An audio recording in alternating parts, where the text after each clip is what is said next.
Que a gente não está entrando no mérito da sanção em si, nem nos compete dizer se está correto, se não está, mas é péssimo. Por quê? Porque a questão toda é uma questão política acima de tudo. E ao equiparar o nosso ministro do mais alto tribunal brasileiro, da mais alta corte, a bandidos que foram condenados, por exemplo, até assassinos em série, que receberam a punição dessa lei, a sanção dessa lei, ou outros ditadores de países com violações assim comprovadas. E pelo menos até onde eu me informei, nos outros casos, houve investigações prévias, todo um prévio processo antes de sair se aplicando a lei. E o que eu também, segundo a pesquisa que eu fiz, anteriormente, pelo menos, houve aí uma movimentação que não foi unicamente de 2 ou 3 senadores aí norte-americanos. Então, isso fica muito com uma cara de uma retaliação política que ultrapassa os indivíduos. Não é mais o Alexandre de Moraes contra o Trump. A gente tem aí uma situação que coloca o Brasil exposto, com falta de credibilidade, abala, aumenta um risco o risco Brasil aumenta, e é algo que, se continuar dessa maneira, essa queda de braço, não vai gerar nada de bom para a gente. Isso não é. Quem está comemorando de um lado ou de outro está tendo uma visão muito estreita, muito míope, está achando que é só o ministro, a família dele, então eu quero que se lasque. Ou eu estou achando que, nossa, está errado o Trump. Não é só essa versão. A gente tem que olhar no macro. E no macro, tudo é economia, né? Nós vivemos de relações internacionais, de compras. Se nós ficarmos isolados nesse sentido, vai ser péssimo para o nosso país. Além de tudo, há uma questão de soberania. A gente não pode esquecer que certo, errado, sem entrar aí no mérito de tudo isso, é uma ingerência, sim, que fere a nossa soberania. Então, é preciso olhar a situação não do ponto de vista apenas dos indivíduos, mas das instituições. Esse é o grande ponto. E, nesse sentido, o Brasil tem, sim, Bia, muito a perder. Ana, mas você acha que o governo federal está se saindo bem na comunicação sobre isso, tentando jogar, então, para o lado de que vai segurar a soberania, e que o ministro se saiu bem ao dizer que vai ignorar?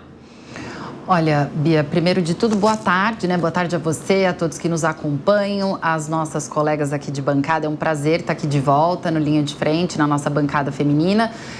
E para comentar temas que, infelizmente, foram muito pesados, né, gente, durante os últimos meses e especialmente nessas últimas semanas, onde, como a Cíntia bem colocou, é muito difícil você primeiro fazer uma análise que seja unilateral, porque é um problema extremamente complexo e a forma como ele está sendo tratado, a forma como está sendo lidado, sem dúvida, é um tratamento político. O governo federal, a postura dele foi de se preservar, por um lado, né, se manifestando muito pouco. A gente teve algumas colocações aí do presidente Lula, mas quem está assumindo tanto as negociações da questão das tarifas, né, que nós vamos comentar aqui ainda, como de questões políticas ligadas a essa dinâmica e toda essa situação, é o vice-presidente Geraldo Alckmin. Então, justamente para preservar um pouco a figura, né, do presidente e colher também os frutos de um momento onde ficou exposto ali um contra-ataque, né, um ataque externo, mas um contra-ataque interno, porque a gente está falando aí de uma aliança entre o presidente norte-americano e um ex-presidente brasileiro por conta de sanções que ele está recebendo aqui no nosso país. Então, acabou sendo ali um contra-ataque que ele se beneficiou de um certo modo politicamente de um lado, dado que, né, a vítima colocada nessa situação, ela sempre tem aí a prerrogativa da defesa, a prerrogativa de se mostrar indefeso ou inocente dentro daquele cenário. Ao mesmo tempo, eu concordo, sim, com a postura de se dizer que nós temos que defender a soberania. Acho que não deveria ter um brasileiro morando aqui, pelo menos convivendo nas nossas terras, que não defenda esse conceito. É um conceito que extrapola qualquer tipo de visão política, ideológica ou de defesa de indivíduos, como a Cíntia também colocou. Porque a soberania, ela garante para nós direitos, garante liberdades, garante a nossa democracia de uma forma que preserva a nossa vida, preserva a vida dos nossos familiares. Então, eu acho que esse é um ponto muito importante de se dizer. Eu acho que nesse sentido foi acertado, sim, tratar desse tema como um tema de soberania, um tema que não deveria estar sendo colocado como uma retaliação política.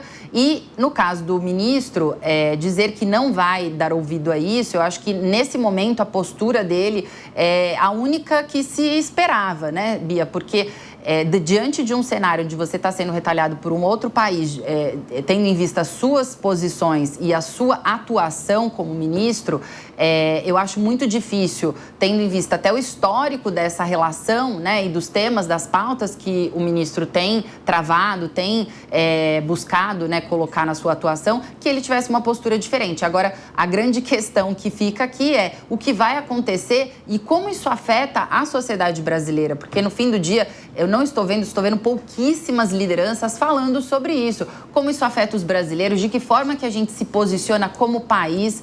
As pessoas não estão, nesse momento ainda, estão muito estarrecidas com o que está acontecendo, sem entender de onde vem, né, o próximo movimento, o que vai acontecer. Mas esse é um cenário em que as pessoas deveriam se unir, né, independente dos lados, para defender o nosso país, a despeito de quem está se colocando nesse patamar aí de disputa política, defender os interesses brasileiros acima de tudo.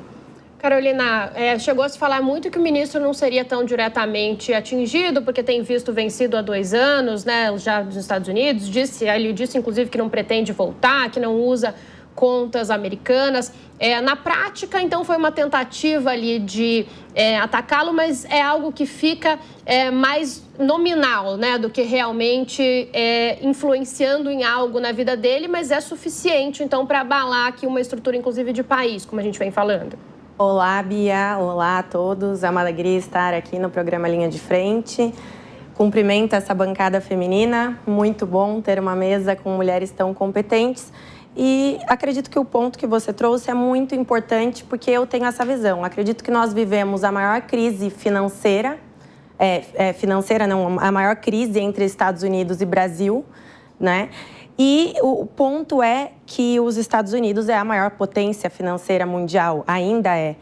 E nós tivemos, acredito que com a decisão para o ministro, com a penalidade do ministro, nós tivemos separado a penalidade econômica e a penalidade que eu tenho, que é política.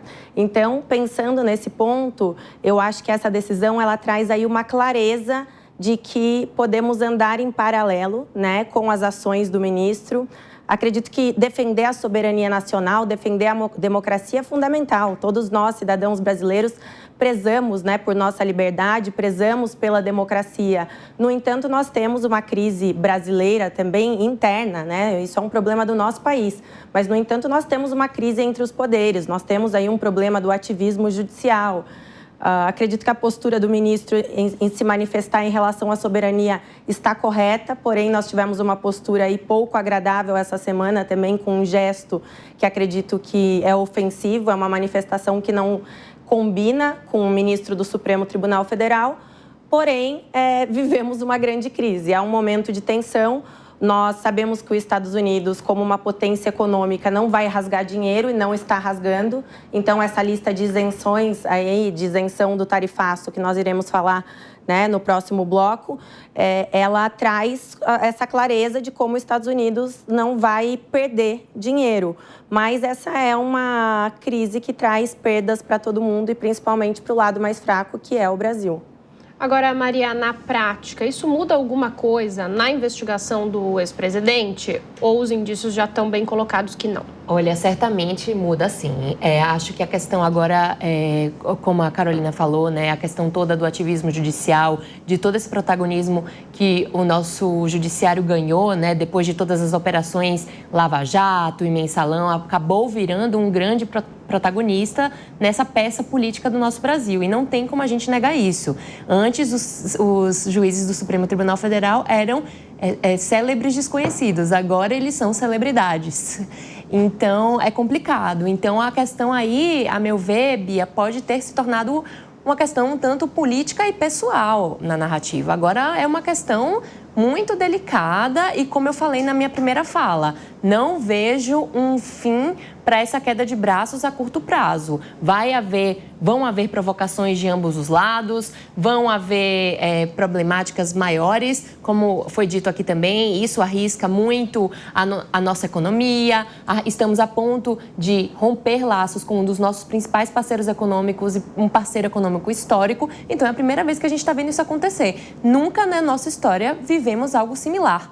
Então, eu realmente não tenho nem paralelos para traçar aqui em relação ao que a gente está vivendo agora. Acredito que sim, vai impactar esse julgamento que está ocorrendo em relação ao dia 8 de janeiro. Hoje mesmo, para quem não assistiu às falas da abertura dos trabalhos do Supremo Tribunal Federal, foi dito, os 3 ministros que falaram, o ministro Roberto Barroso, o ministro Gilmar Mendes e seguido do ministro Alexandre de Moraes, todos os 3 estavam muito sincronizados em relação aos seus posicionamentos.